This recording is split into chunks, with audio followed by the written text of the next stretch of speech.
mañana. Antes de empezar con el segundo tema de estas charlas que podríamos llamar filiación, vivir en el amor de Abba, quería simplemente deciros que, dos cosas, que tenemos más de estos ejercicios aquí, y la idea es ayudarnos con la practicidad. Esta semana, como os he dicho, yo espero no decirte nada nuevo. Bueno, si da la casualidad está bien, pero estamos intentando volver a las verdades de la Reforma, solo que estamos esperando cerrar la brecha entre la cruz de Cristo y tu carácter. Y el mío, por supuesto.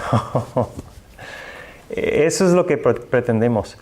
Esta serie no pretende ser un bautismo, un segundo bautismo, ¿no? Que te va a permitir salir de aquí y estar en otro nivel espiritual.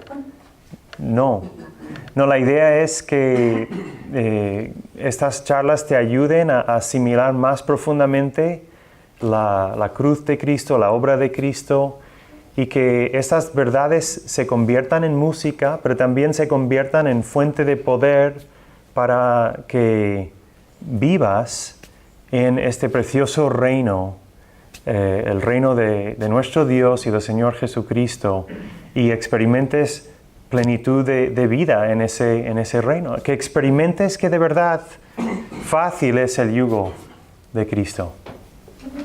No, difícil es cualquier otro yugo. Inténtalo si no te fías de mí.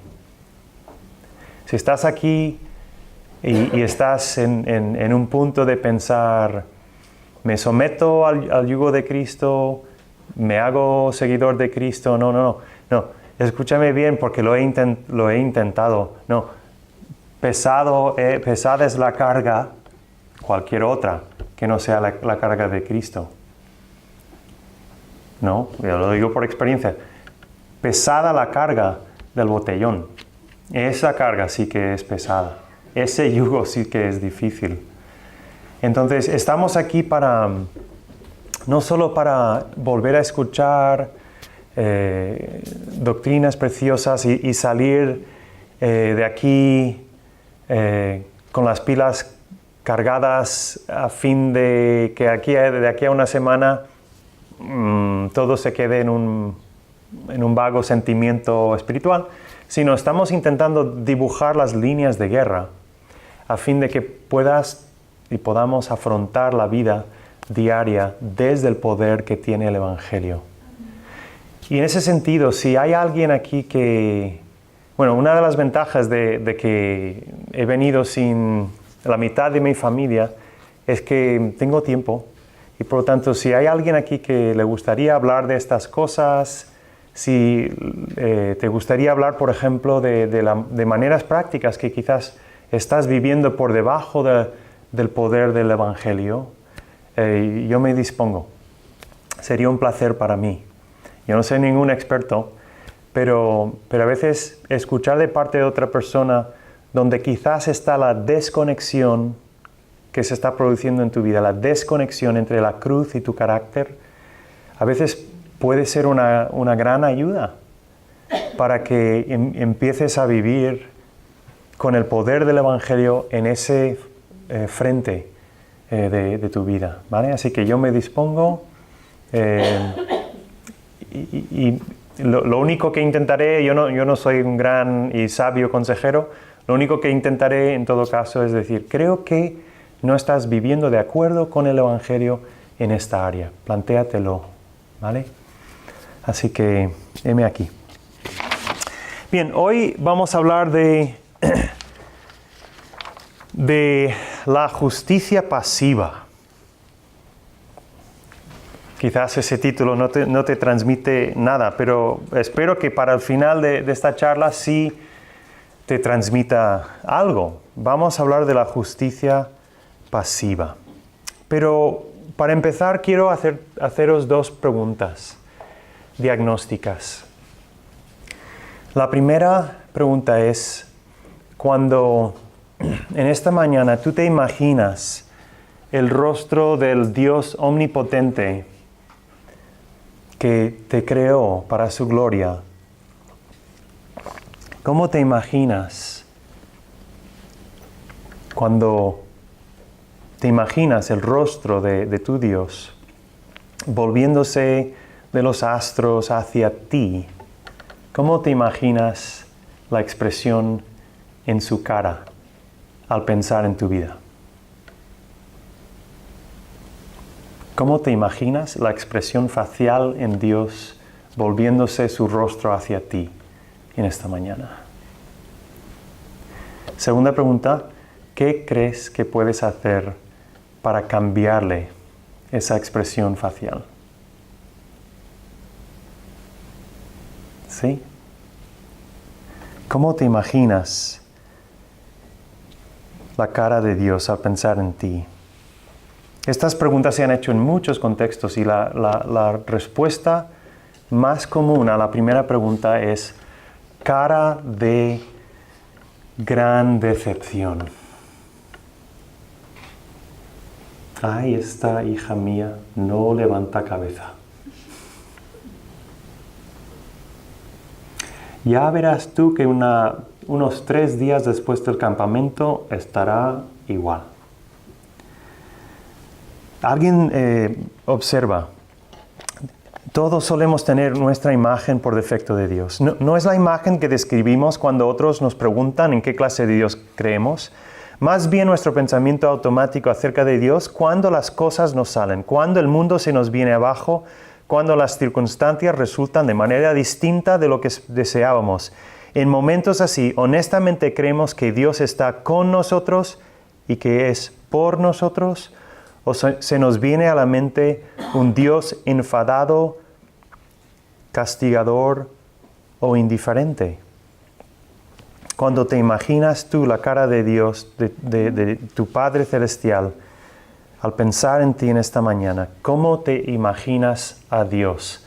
¿Amoroso, cercano, misericordioso o distante? Y quizás imposible de complacer. Queremos llevar las doctrinas de la Reforma a este terreno práctico. Y os adelanto que el último tema será el tema de la oración. ¿Cómo te imaginas tú la disposición de Dios hacia ti? Tiene todo que ver con tu vida de oración. No me voy a anticipar. Pero tiene todo que ver con la clase de oración que tú y yo tenemos. ¿Es un deber? ¿Es un deber espiritual? ¿O es un tiempo de comunión con tu Padre? No es lo mismo. Entonces, quiero que esa es la practicidad a donde queremos llegar. Hay 2 clases de justicia según que la Biblia nos plantea. La primera clase de justicia de la que queremos hablar es la justicia activa y está en la Biblia y es una cuestión importante, por lo tanto es importante que entendamos qué es y cuál es su papel. Es la justicia activa, por así decirlo, es fruto de tus esfuerzos, de nuestros esfuerzos. Y la búsqueda de tener esta clase de justicia nuestra se remonta, por supuesto, al jardín. En los tiempos de Adán y Eva, cuando tuvieron su fracaso moral y desobedecieron el mandamiento de Dios, se sintieron profundamente culpables e intentaron tapar este profundo sentimiento de insuficiencia, de vergüenza, cosiéndose unas hojas de higuera. Y aquellas hojas de higuera vienen a ser como una metáfora para el ser humano, para representar cualquier intento del ser humano de tapar este inherente sentimiento de insuficiencia ante un Dios 3 veces santo. E intentamos tapar este sentimiento de insuficiencia de 1000 maneras, y vamos a ver algunas hoy. El apóstol Pablo habla de esta justicia activa, lamentándose el hecho de que sus compatriotas, aun después de la venida, del nacimiento, de la vida, de la muerte y de la victoria de Jesús sobre la muerte, sus compatriotas estaban aferrando a su propia justicia. Esta es la justicia activa. Y dice Pablo en el verso 3 de Romanos 10, porque ignorando mis compatriotas la justicia de Dios, procurando establecer la suya propia, no se han sujetado a la justicia de Dios. Ahora, la justicia activa tiene importancia. La justicia que es producto de nuestro esfuerzo, de la que nosotros somos responsables, tiene esa importancia. Lo voy a ilustrar.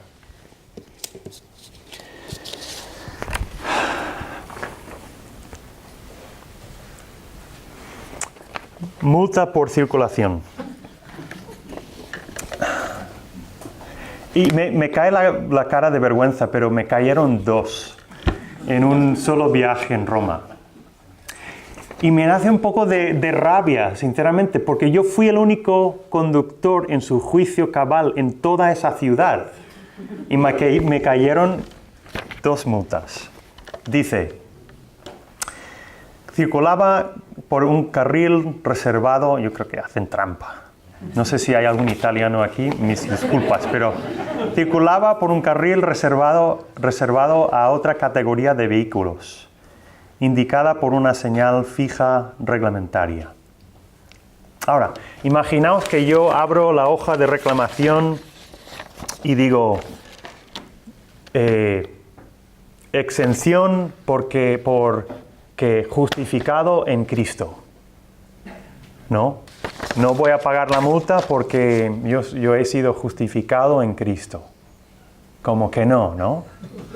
Sobre todo en Roma, porque no creen en eso. Pero bueno, no hubiera funcionado. Imaginaos que tengo problemas en mi matrimonio. Acudo al pastor y digo, está muy bien, sí, todo lo que ella dice es verdad, pero justificado en Cristo. Ya está, no hay nada más que hacer. No, la justicia activa tiene su importancia.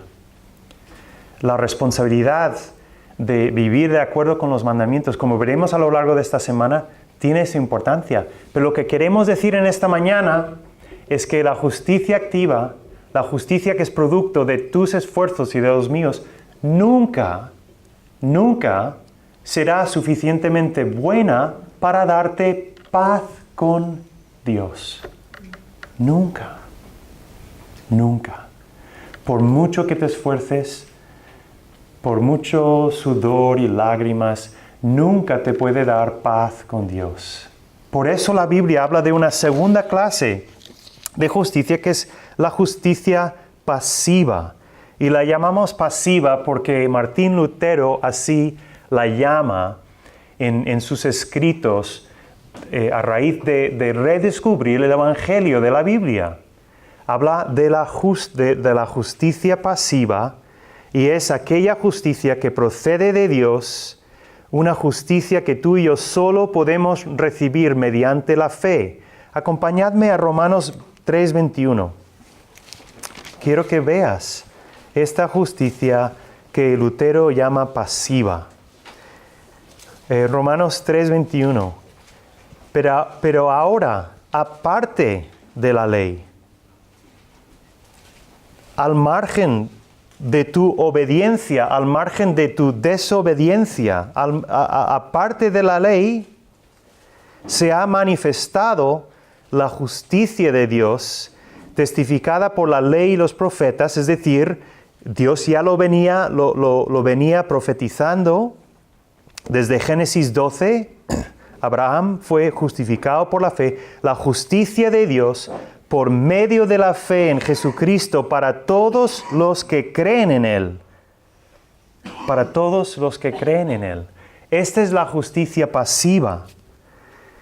Es una justicia que es fruto no del esfuerzo humano.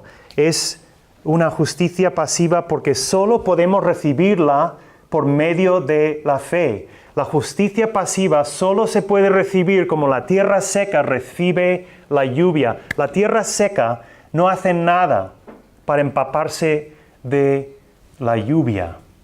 Es pasiva.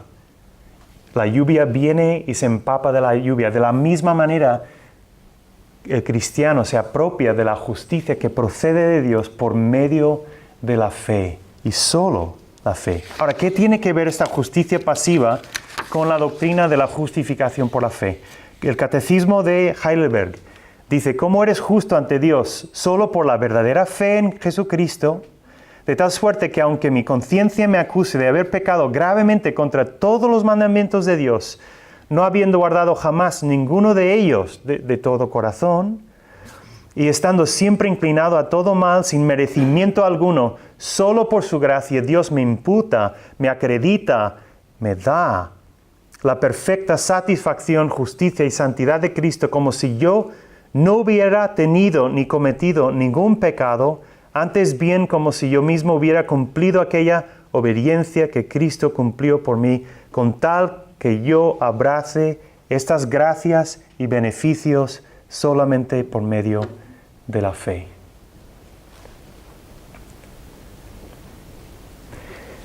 La doctrina católica romana dice, ¿cómo responde a esta pregunta? ¿Cómo es el ser humano justo ante Dios? Responde, primero, inicialmente, el bautismo para lavar el pecado original y la colaboración constante con la gracia de Dios mediante obras, sobre todo la participación en los sacramentos, de tal manera que nunca puedes saber cómo quedas parado ante Dios, en qué estado estás en este momento, porque depende constantemente de ti. Por eso no hay seguridad posible. Las únicas excepciones, según el dogma de Roma, es María y Pablo. Quitando ellos, ni el Papa en Roma puede estar seguro, porque es vivir sobre una cinta de correr y venga a darle, y no sabes tú dónde estás. La doctrina de la Reforma es que Dios te declara justo por los méritos de Cristo al abrazar mediante la fe lo que Cristo ha hecho por ti, viviendo tu vida y muriendo tu muerte. Y sale de ahí el lema de Lutero, simul justus et peccator, simultáneamente justo y pecador. ¿Para qué nos vamos a engañar? Esta es la doctrina de la Reforma. Vamos a pensarlo de esta manera. Hay algo, creo que es útil pensar que hay algo que Dios quita y hay algo que Dios pone en la justificación. ¿Qué es lo que Dios quita? Dios quita todos y cada uno de nuestros pecados, pasados, presentes, futuros, pecados de pensamiento, pecados de hecho, pecados de comisión, pecados de omisión. Dios, según la palabra, la carta de Pablo a Colosenses, recoge esos antecedentes penales tuyos y déjame decirte que a Dios no se le escapa ninguno. Ninguno. Y Dios recoge todos esos antecedentes penales, tu historial y el historial que todavía estás escribiendo, y lo clava a la cruz de Cristo, donde el eterno Hijo de Dios paga por tu justa condenación, recibe sobre sí la maldición que merecen tus pecados, de tal manera que tú quedas libre de cargos. Ya no hay de qué acusarte. En el tribunal de Dios, si has venido a Jesús por medio de la fe, no queda de qué acusarte. Ese es el mensaje de Romanos capítulo 8. Pero, mis queridos hermanos, el Evangelio es más que eso. Porque no solo hay algo que Dios quita, sino que hay algo que Dios pone. hay algo que Dios pone. Abrid la misma carta a los Romanos, a Romanos 4:3. 4:3. Y dice, espero que hayas venido con una buena traducción, porque dice, ¿qué dice la Escritura? Creyó Abraham a Dios y le fue contado por perdón. ¿No? El Evangelio es el perdón de Dios. ¿Sí? ¿Es lo que dice tu versión de la Biblia? No, qué bueno, habéis venido con buenas traducciones. Dice, ¿qué dice la Escritura? Creyó Abraham a Dios y le fue contado por inocencia. Cuando crees en Jesús, Dios te vuelve a colocar en el huerto del Edén, eres inocente, no habiendo pecado, pero tampoco habiendo hecho justicia. Estás en un estado de inocencia a ver qué hay de ti una vez que vienes a Cristo. ¿Es lo que dice? No, dice Dios contó nuestra fe por justicia. La justicia no es lo mismo que el perdón. La justicia no es lo mismo que otra vez estar en un estado de inocencia.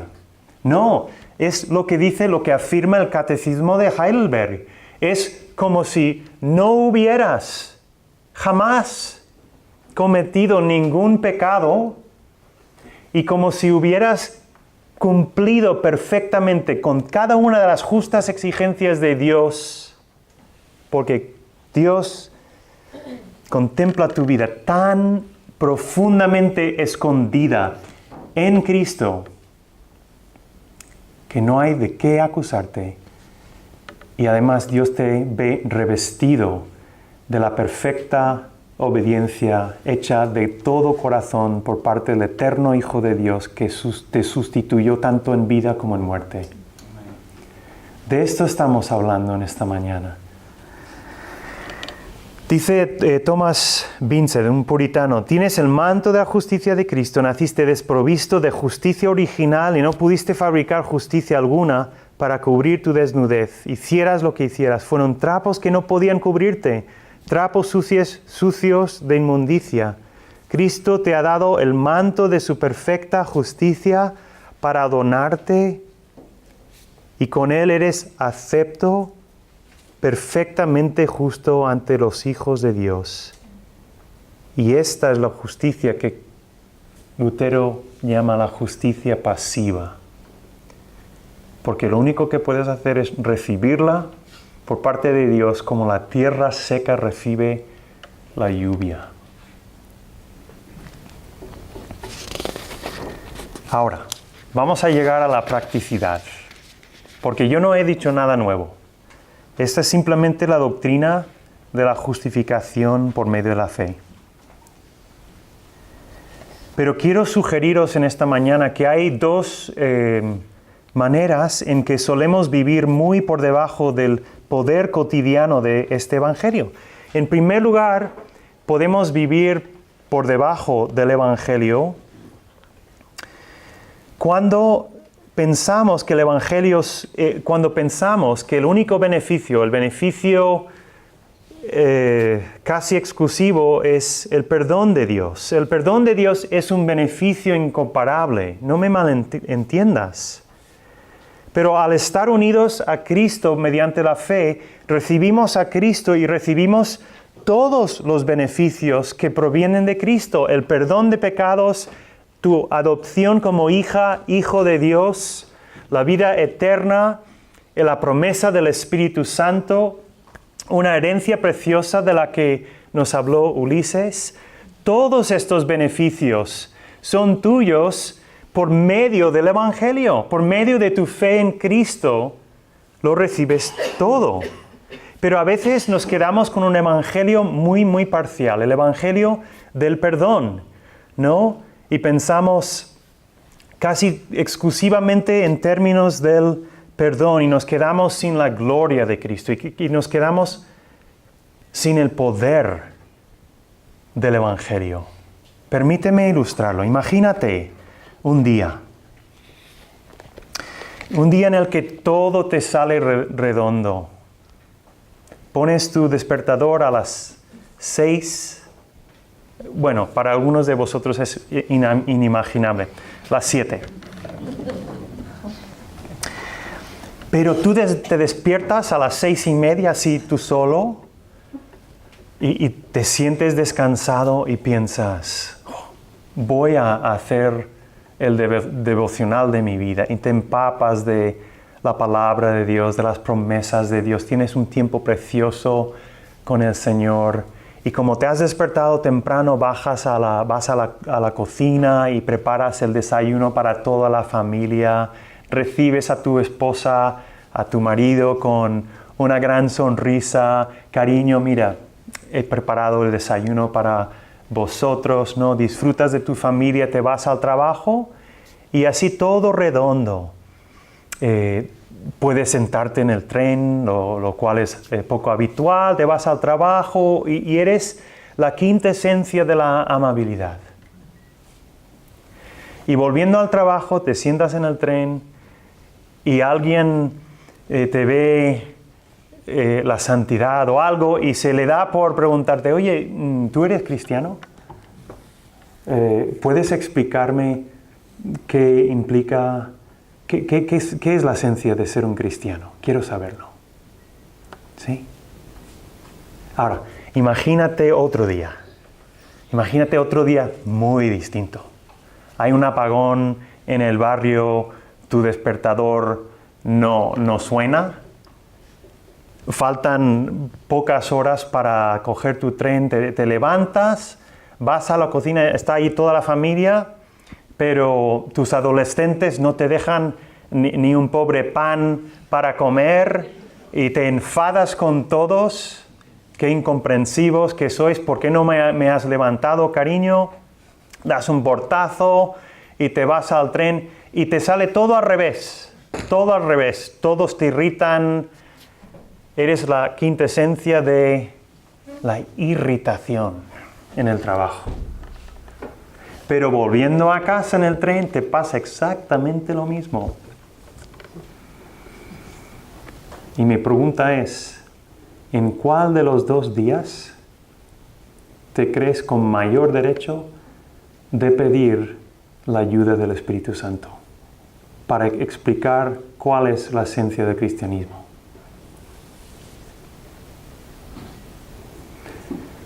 Y mis queridos hermanos, aquí es donde vemos el valor de la practicidad de la justificación. Porque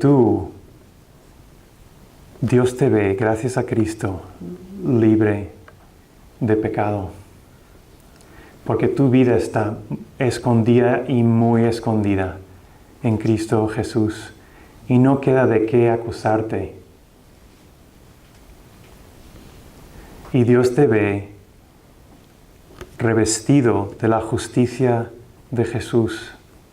Por lo tanto, lo que te define en última instancia no es el devocional que hayas tenido hoy. Lo que te define en última instancia no es la clase de día que tú hayas llevado hoy. No estamos diciendo que la justicia activa no sea importante. Por eso tendremos toda una charla para hablar acerca de la ley y del Evangelio. Pero mis queridos hermanos, lo que nos define en última instancia es que estás escondido en Cristo. Escondido en Cristo. Tan escondido que igual que Dios Padre se complace en tu eterno Hijo Jesús, también se complace en ti. Y por lo tanto, simplemente por ser su hija, simplemente por ser su hijo, puedes pedirle grandes cosas. Sé propicio a mí, pecador, y ayúdame a contestar esta pregunta para tu gloria. Esta es la dicha de la practicidad de vivir en el poder del Evangelio. No estamos menospreciando la ley de Dios. No estamos queriendo menospreciar la vida de santidad. Estamos diciendo el punto de partida es este precioso mensaje del Evangelio. Y lo que te define cada día no son tus fracasos Y lo que te define cada día tampoco son tus logros, sino es cómo estás parado en Cristo. Y puedes identificarte con David en el Salmo 17, cuando él dice, guárdame como la niña de tus ojos. Tú eres, mediante la fe, la niña de los ojos de Dios. Y mira quién lo escribe. Mira quién lo escribe. Un hombre pecador. Señor, guárdame como la niña de tus ojos. Este es vivir en el poder del Evangelio. Segunda manera de vivir por debajo de este Evangelio es verlo solo como la puerta de entrada. Es pensar en términos de que, bueno, sí, por gracia y mediante la fe yo tengo entrada en la vida cristiana, pero ahora me lo tengo que currar. Gracias, Cristo, por darme unos buenos inicios, pero ahora me lo tengo que currar yo.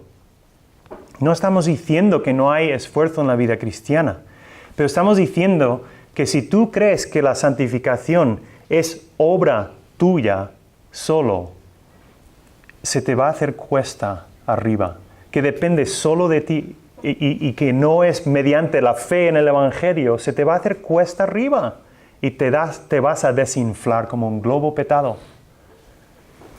Tratamos el Evangelio muchas veces como un billete para un vuelo low cost.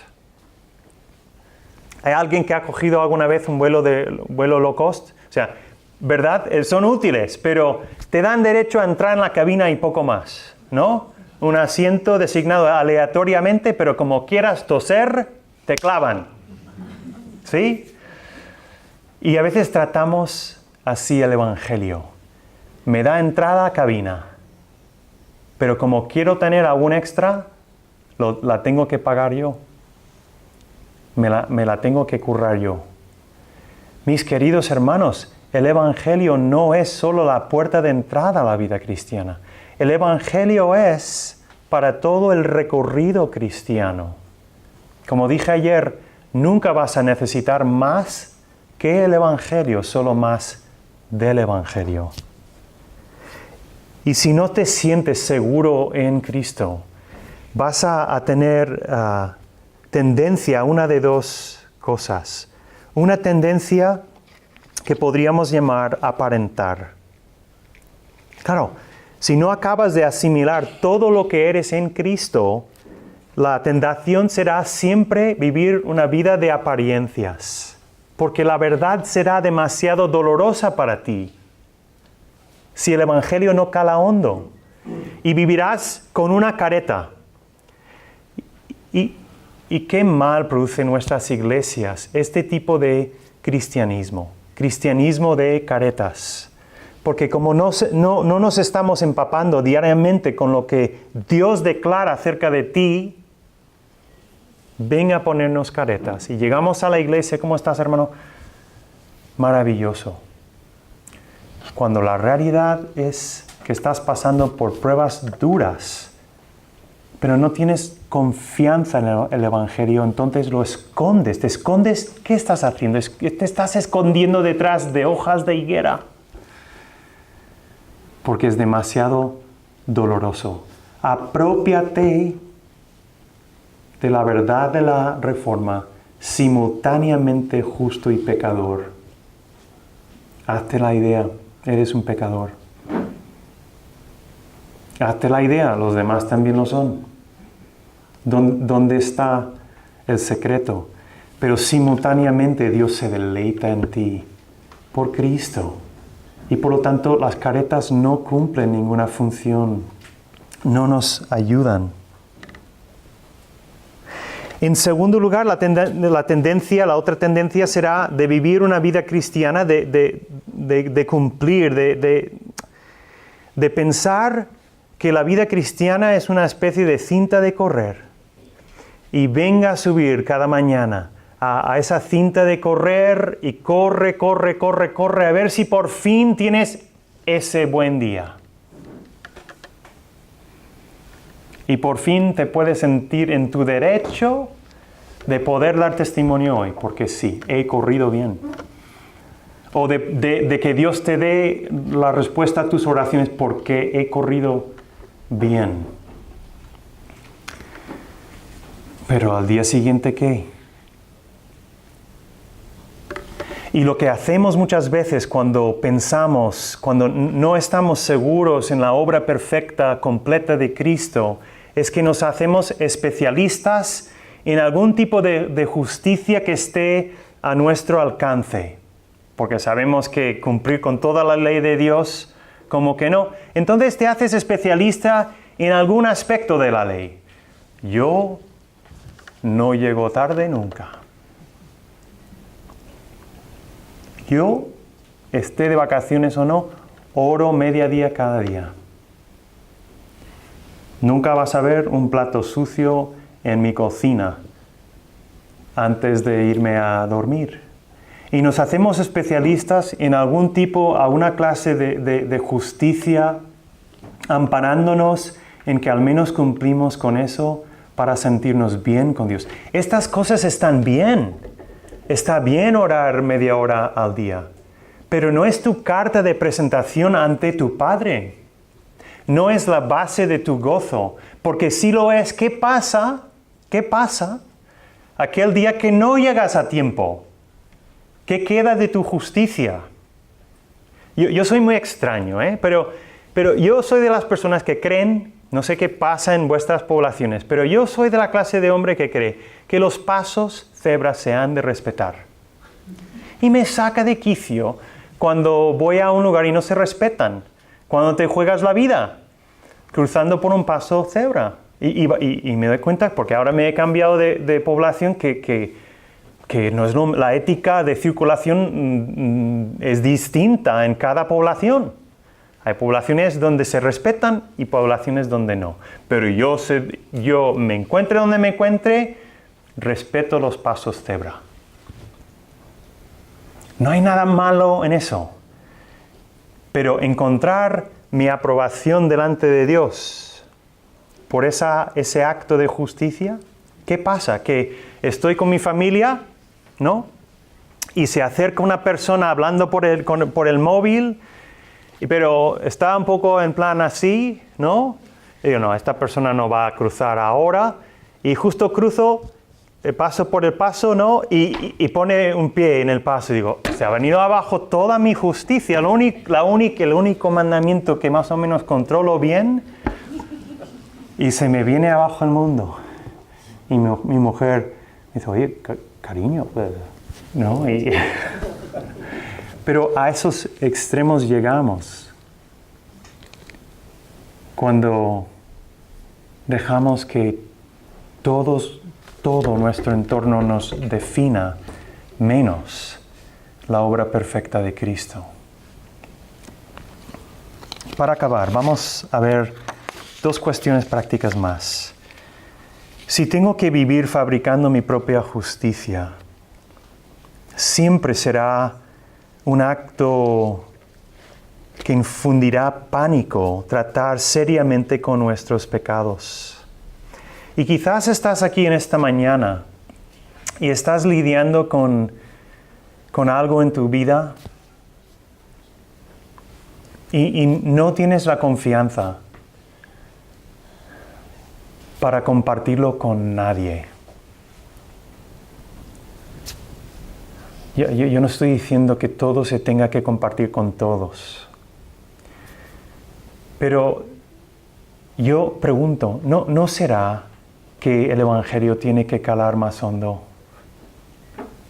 ¿No será que el Evangelio nos tiene que llevar al punto que en realidad no nos importa lo que pensamos nosotros de nosotros mismos, ni nos importa tanto lo que otros piensan acerca de nosotros, sino que realmente lo que pesa es lo que Dios piensa acerca de mí mediante Cristo? Entonces puedo abrirme con alguien en lugar de llevar esta carga solo.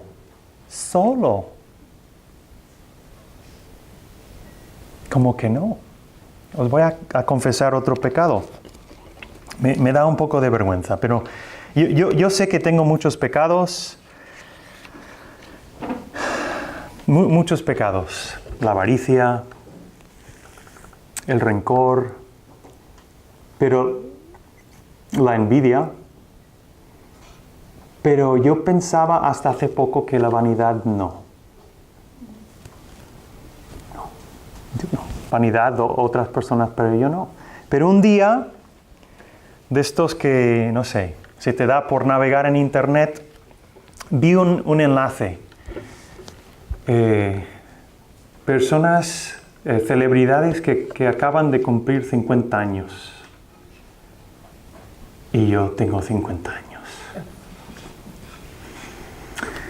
Entonces, vamos a ver cómo quedo yo comparado con John Travolta. La puerta de mi despacho estaba bien cerrada. Qué vergüenza que hubiera entrado Naim. Cariño, ¿qué haces? ¿No tienes que preparar un sermón? Entonces pensé, oye, qué bien, no soy como algunos de estos cincuentones que están hechos unos viejos. Me conservo bastante bien.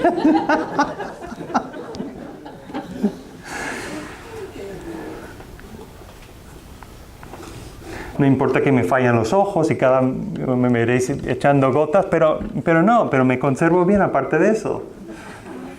Pero qué tontería si soy la niña de los ojos del Señor. Qué tontería si soy la niña de los ojos del Señor.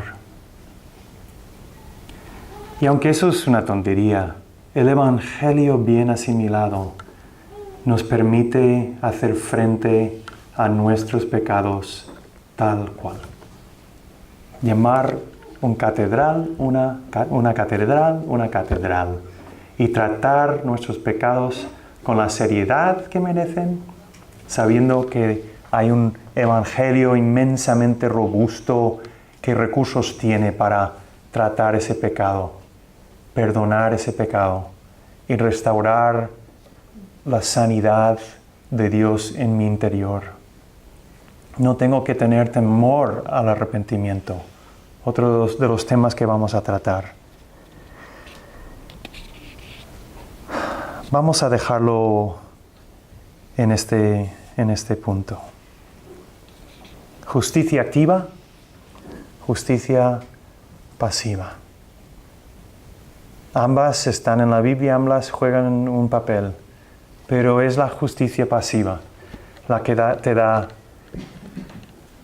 tu justificación, tu aprobación, el eterno amor de Dios. Hasta el punto, mis queridos hermanos, que Dios no te puede amar más de lo que te ama en estos momentos. Y la cara de Dios es una cara de buscar tu bien, de buscar tu auténtica prosperidad dentro de su precioso reino, porque tu vida está escondida y bien escondida en Cristo. Vamos a orar. Señor, gracias por esta segunda charla. Ayúdanos pues a asimilar estas cuestiones, estas verdades y llevarlas al terreno práctico de nuestras vidas. Queremos, Señor, experimentar el yugo fácil y la carga ligera de nuestro Señor Jesús. Queremos vivir en la bendición de tu reino, el único reino no invertido en este mundo. Ayúdanos, pues, Señor, a vivir en el poder del Evangelio cada día de nuestras vidas. En el nombre de Jesús. Amén.